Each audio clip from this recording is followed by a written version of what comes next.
సేవ చేస్తుంటేనే నిందలు వస్తాయి, నేను ముందే ఊహించి చెబుతున్నా, ఈ పాటికే కొందరు ఎదుర్కొంటారు, అందుకోసం చేస్తున్నాడు, ఊరికే చేశారేటి అని ఒకటి.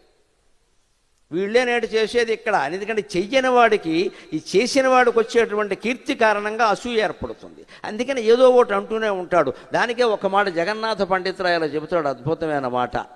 నిందలు ఎవరికి వస్తాయో తెలుసా? పళ్ళ చెట్టుకు వస్తాయి, ఎండి మూడైపోయిన చెట్టుకు ఎప్పుడూ నిందలు రావు.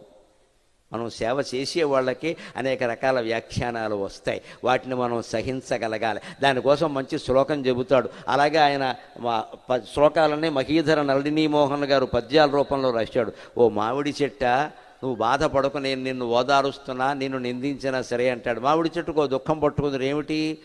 పక్షులన్నీ వాళ్తున్నాయి, నా పళ్ళన్నీ తింటున్నాయి, ఒక్క పక్షి కూడా నా గురించి ఎక్కడా చెప్పలేదు, అడ్వర్టైజ్మెంట్ ఇవ్వలేదు మామిడి చెట్టు చాలా గొప్పదని.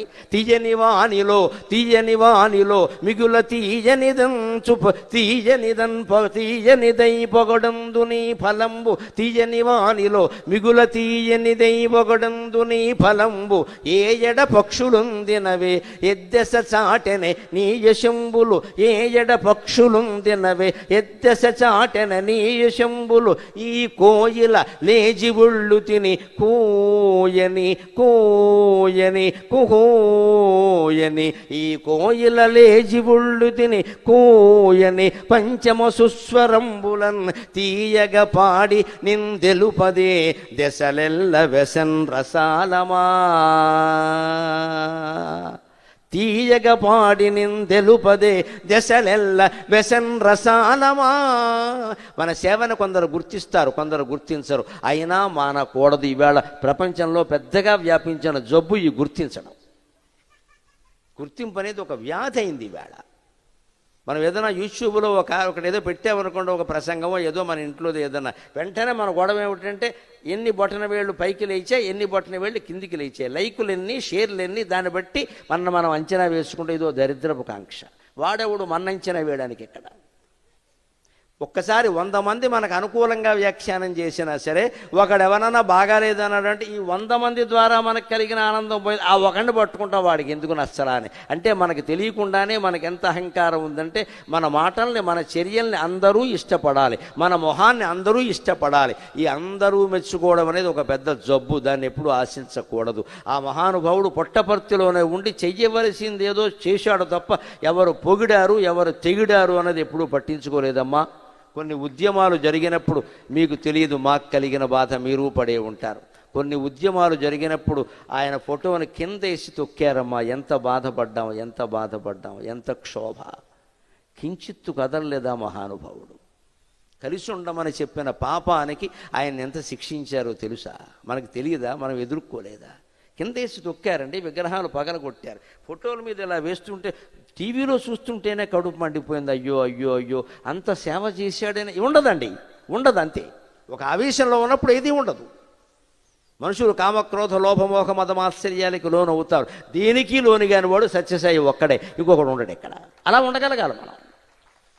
అందుకే చెబుతున్నాడు ఇక్కడ జగన్నాథ పండితురాయలు, తీయనివానిలో మిగిల తీయనిదై పొగడందు నీ ఫలంబు.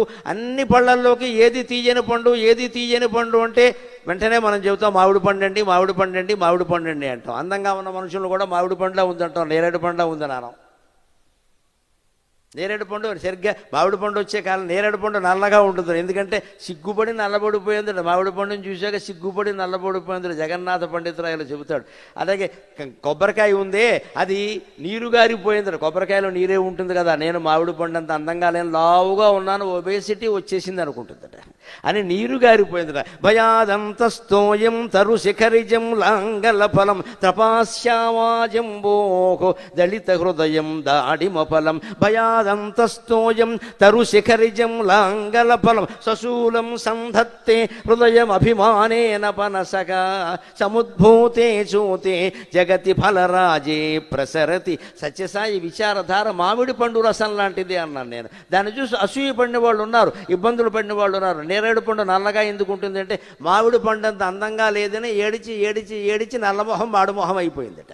కొబ్బరికాయ నీరు గారిపోయింది. ఎందుకంటే నేను లావుగా ఉన్నాను, మామిడి పండులాగా సన్నగా అందంగా లేను, అదంత పచ్చగా మెరిసిపోతుంటే నేను ఇలా ఉన్నానని నీరు గారిపోయింది. కొబ్బరికాయలో నీరే ఉంటుంది కదా. అంతేకాదు, దానిమ్మ పండు పండిందంటే పగులుతుంది. ఎందుకంటే దళిత హృదయం దాడిమ ఫలం.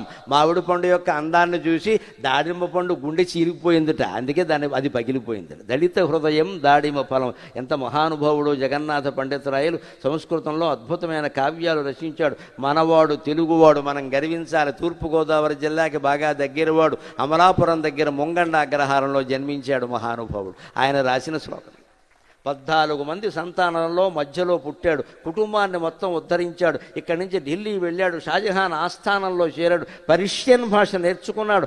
ఆయన ఆస్థాన పండితుడయ్యాడు. 14 మంది పిల్లలతో ఉన్న తల్లిదండ్రుల దారిద్ర్యాన్ని తొలగించి ఐశ్వర్యవంతులను చేశాడు తన పాండిత్యం కారణంగా. అంతటి వాడు మన తెలుగువాడు, మన తూర్పుగోదావరి ప్రాంతం వాడు. ఆయన రాసింది ఇది. మామిడి పండును చూసి మిగిలినవన్నీ సిగ్గుపడ్డాయట. అందుకే దానిమ్మ పండు గుండె పగిలిపోయింది, దానికి చూడలేక. నేరేడు పండు ఏమో నల్లగా అయిపోయింది, కొబ్బరికాయ సరే నీరు గారిపోయింది. ఇంకో మాట చెప్పాడు, పనసకాయ సరిగ్గా చూడండి, ఇలా చక్కగా లోపల కత్తిలా వస్తుంది. అందుకని ఎందుకు వచ్చిందంటే సశూలం సంధత్తే హృదయం అభిమానేన పనసకాయ నేను చూడు ఎలా ఉన్నాను, వ్యధమోహన్, నేను లావుగా ఉన్నాను, గగ్గులుగా ఉన్నాను, నాది ఒక బతుకే. ఆ మామిడి పండు ఎంత బాగుంది అని తనని తానే గుండెల్లో కత్తి పెట్టి పొడుచుకుందుట. అది సశూలం సంధత్తే. పనసకాయ మధ్యలో కత్తి ఉంటుంది సరిగ్గా ఇలా తీస్తాను అక్కడ. ఇదంతా ఎందుకు జరిగిందంటే సముద్భూతే చూతే జగతి ఫలరాజే ప్రసరతి. అద్భుతమైన మామిడి పండు భూమి మీద పుట్టగానే ఇన్ని రకాల పరిణామాలు జరిగాయి అన్నాడు. అటువంటి మామిడి పండుకి మామిడి చెట్టుకు కూడా కష్టం ఏమిటంటే, మామిడి చెట్టు అనుకుంటున్నా నా పళ్ళన్నీ పక్షులన్నీ తిని వెళ్ళిపోతున్నాయి, ఎక్కడైనా ఒక్క పక్షి నా గురించి ఇది మామిడి పండు తిన్నాను, మామిడి చెట్టు చాలా గొప్పది అని చెప్పొచ్చు కదా అని ఏడుస్తూ ఉంటే ఒక ఆయన వచ్చి ఓదార్చట, అయ్యో అలా అనుకుంటావేమిటి, ఎప్పుడు అలా నెగటివ్ వ్యతిరేకంగా ఆలోచించకు. తీయని వానిలో మిగుల తీయని దైవగడందు నీ ఫలంబు ఏజడ పక్షులుందినవే ఎద్దెస చాటెన నీ యశంబులు. తీయని వానిలో మిగులు తీయగా ఉన్న నీ పండుని అన్ని పక్షులు తిన్నాయి కదా. ఏదైనా ఎక్కడైనా చెప్పిందంటే చెప్పింది, పళ్ళు తిన్నది చెప్పలేదుట. ఈ కోయిల లేచి ఉళ్ళు తిని, ఈ కోయిల లేచి ఉళ్ళు తిని కోయని కుహోయని పంచమ సుస్వరంబులన్ తీయగ పాడి నిందెలుపదే దశలెల్ల వ్యసన్ రసాలమా. పళ్ళు తిన్నవాళ్ళు ఎవరూ చెప్పలేదండి మామిడి చెట్టు గురించి. చేదు చిగుళ్ళు తిన్న కోయిల చెప్పిందండి ప్రపంచమంతా, నేను మామిడి చిగుళ్ళు తిన్నా కాబట్టే నేను ఇంత బాగా పాడగలుగుతున్నా. అంటే మనల్ని ఎంతమంది దూషించినా, ఎంతమంది తప్పు పట్టినా, మన సేవనెవరో గుర్తించకపోయినా గుర్తించేవాళ్ళు ఉంటూనే ఉంటారు. ఆ భగవంతుడు గుర్తిస్తాడు. ఆయన కోసం చెయ్యాలి, లోకుల గుర్తింపు కోసం కాదు.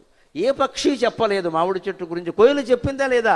పైగా అవి తిన్నది మామిడి పళ్ళు, కోయిల పళ్ళు తినదు, చిగుళ్ళు తింటుంది. అవన్నీ చేదుగా ఉంటాయి. చేదు పువ్వు తిన్న కోయిలకి ఉన్న కృతజ్ఞత తీయని ఫలాలు తిన్న చెట్లకి లేదే. మన జీవితాలు కూడా అంతే. మన వల్ల అత్యుత్తమమైన ప్రయోజనాలు పొందిన వారు మన గురించి వ్యతిరేకంగా మాట్లాడతారు, ఏమీ పొందిన వాళ్ళు అనుకూలంగా మాట్లాడతారు. ఆశ్చర్యంగా ఉంటుంది కదా.